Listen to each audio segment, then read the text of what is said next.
Olá, tudo bem? Hoje a gente está mais aqui para um X da questão, não é? E o X da questão de hoje é sobre holding familiar. Você sabe o que é uma holding familiar? Você tem vontade de proteger o teu patrimônio empresarial e dessa empresa familiar? Então, olha, a holding patrimonial, ela é isso mesmo, tá? Ela é uma empresa familiar que vem ali com essa modalidade de holding, porque ela está ali surgindo para controlar. É uma empresa que vai controlar as tuas empresas, os teus negócios, não é? Liana, tem que ser uma grande empresa para ser uma holding? Não, pode ser uma pequena empresa. Você vai até escolher a modalidade. Se você vai querer ali essa holding limitada ou se você vai querer essa holding SA, claro, se for uma empresa maior, de cunho maior, de mais bens, tá? Então, nós temos aí de cara algumas vantagens que vai te fazer você procurar abrir uma holding, tá? Você vai ter ali de cara um planejamento sucessório, tá? Você terá ali a proteção patrimonial, que é a chamada blindagem patrimonial desse patrimônio familiar, não é? E você vai ter ainda a grande vantagem com o fisco, ou seja, você vai ter uma grande vantagem ali quando se fala em eficiência tributária, tá? Então, isso tudo se resume quando você está ali disposto a abrir uma holding, tá? Bom, a primeira coisa que se faz quando se vai abrir uma holding, se faz uma entrevista com as pessoas que pretendem abrir essa holding, não é? Então a assessoria vai lá, o corpo de advogados, porque são advogados não só, é uma equipe não só da área de societária, como também da área tributária, como também da área familiar, do direito familiar, não é? Então precisa estar, todas essas áreas precisam estar, todas elas juntas para que possam dar essa assessoria perfeita, não é? Então se faz ali a entrevista, em seguida se faz um planejamento do que vai entrar para essa holding, depois se faz ali a divisão pela participação dos sócios, porque existe aqueles sócios que vão ser apenas sócios e existe os que vão ali compor a administração.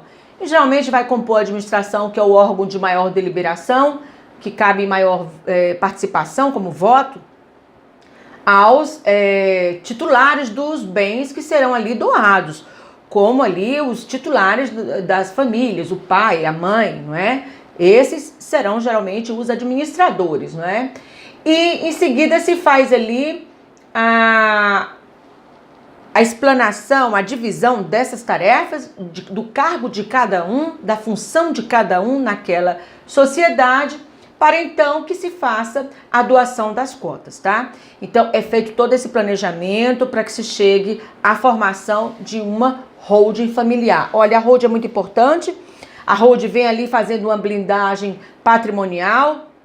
Você sabe que mesmo que hoje em dia você faça a elaboração de um testamento, esse testamento ele não vai entrar na tua empresa, ele não vai ali dizer quais são as cotas, a divisão de cotas, ele não vai entrar na função administrativa. Um testamento hoje, ele vai apenas dividir a questão dos bens. Mas se for na empresa, ele não vai gerenciar nada de empresa, o que é bem diferente de uma holding, não é?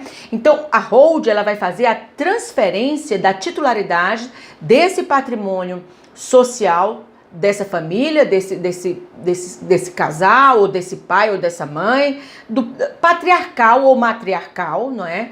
Como assim se fala, de quem está gerindo a família, de quem é o dono realmente dos negócios, vai transferir aquele patrimônio para os seus filhos, tá? Através da transferência dos bens para o capital dessa empresa, ou seja, vai transferir o patrimônio pessoal para o patrimônio da holding, né? Então, essa transferência de bens vai acontecer através das doações de cotas. Então, é como se fosse ali uma antecipação de uma herança, só que não vai diretamente para os filhos, não é? Por quê? Porque essa doação, gente, ela é com reserva de usufruto. Então, os pais estão doando eles estão transferindo a titularidade dos seus bens para a empresa, tá? E divide as cotas para os filhos, mas os filhos não têm poder nenhum de vender, por exemplo, aquelas cotas, não é? Não tem poder de vender aquelas cotas, porque essa doação, ela tem a reserva de usufruto e mais, existem aquelas cláusulas, como por exemplo, a cláusula de inalienabilidade, ou seja, aqueles sócios que receberam aquelas cotas não vão poder vender aquelas cotas, não é? Como também existe a cláusula da impenhorabilidade. Aqueles sócios que vão receber aquelas cláusulas divididas também não vão poder dar em garantia de, por exemplo, um crédito, um débito. Ele vai ali tirar um empréstimo, não pode dar nada da empresa em garantia, não pode dar nada nada poderá ser penhorado, não é? E também incomunicabilidade, cláusula de incomunicabilidade, ou seja, onde ali aqueles bens não vão se misturar com o matrimônio, com o cônjuge dos seus filhos, não é? Então a empresa ela fica ali blindada, restrita à família.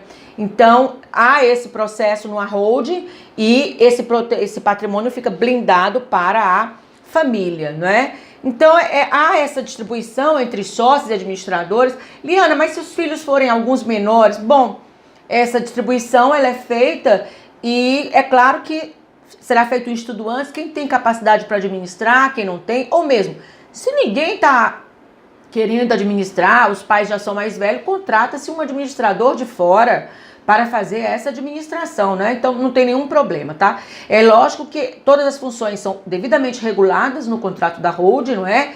E que a administração é um órgão que tem superpoderes, por isso mesmo, né? Ela fica ali direcionada para quem fez a doação dessas cotas, é quem terá ali esse valor, tá? E é uma segurança jurídica ali para quem fez a doação, né? Em relação à distribuição dos lucros, tudo é previsível. O próprio Código Civil já diz que essa divisão dos lucros vai na proporcionalidade das suas cotas, né? Será feita consoante a proporcionalidade das suas cotas. Mas a holding, ela pode ser feita conforme a distribuição do contrato da holding. Então ali os pais podem interferir, os doadores podem interferir nessa distribuição. É lógico que havendo uma igualdade ali entre os filhos, não é?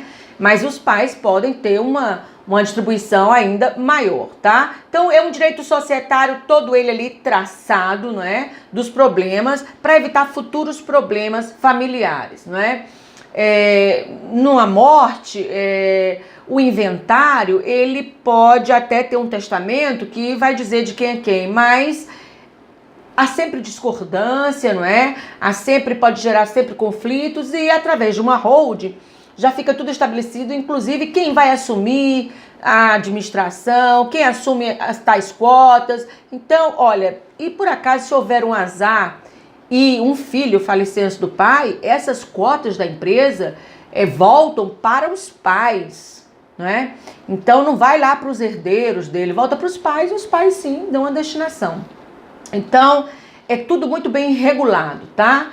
O patrimônio adquirido entra para a holding e nessa aquisição, nessa transferência, né, o que vai haver ali é o pagamento do ITCD, ou seja, Imposto sobre Doação, que é bem menor do que o imposto de causa-mortes. Então, os filhos, ao herdarem aquele patrimônio, já vão pagar aí de cara o imposto bem menor, né, que é o ITCD, do que se fosse por morte. Já vem ali tudo planejado, né?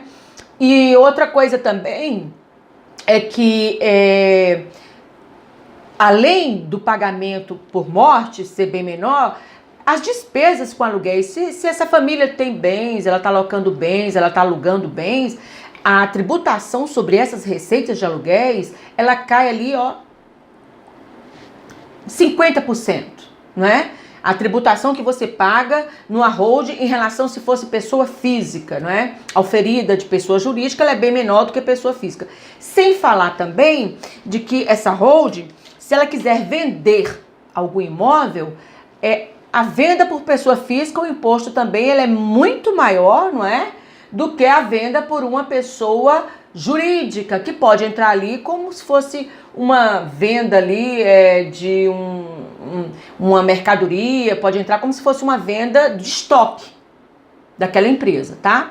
Então, quanto mais bens você tiver alugando, que queira vender, o gerenciamento para uma holding é bem melhor, é bem mais seguro, principalmente se você tem vários filhos e teme, porque hoje em dia eles casam, separam, então para blindagem do teu patrimônio, uma holding familiar é extremamente muito mais segura, tá?